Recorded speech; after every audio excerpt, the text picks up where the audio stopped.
do som ambiente residencial. Ó. Hoje, ó, caixa de som no teto. Ali a gente tem mais uma, duas, três, né? Então, e como é montado aqui, ó, duas do lado esquerdo, duas do lado direito. Right, direita, esquerda, left.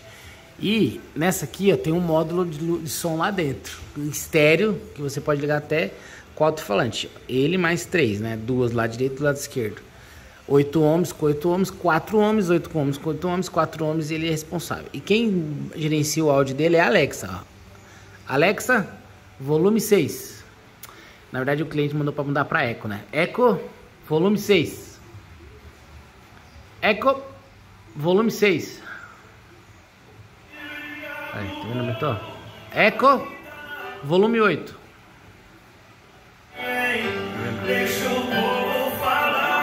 Echo, Echo, Echo, Echo, volume 2. Infelizmente, em casa automatizada, aumenta o som. Ó. Ela ouviu e não entendeu o código. Volume 2. Tem que ter uma voz imponente, né? Se você não tiver uma voz imponente, não vai não. Então tá tocando bem baixinho agora. Não baixou. Echo. Volume 2. Agora foi. Então assim, tem muita coisa que não é questão de configuração e do instalador aí.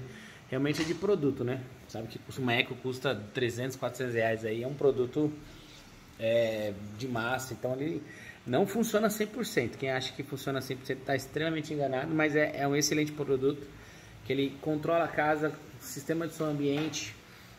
Tem muitas funções legais, né? Então é um produto que vem resolvendo. E fora que ele faz o som ambiente da casa inteira. Que eu tô na sala de festa, ele gerencia o som ali da sala de jantar. Lá em cima ele gerencia o som dos quartos.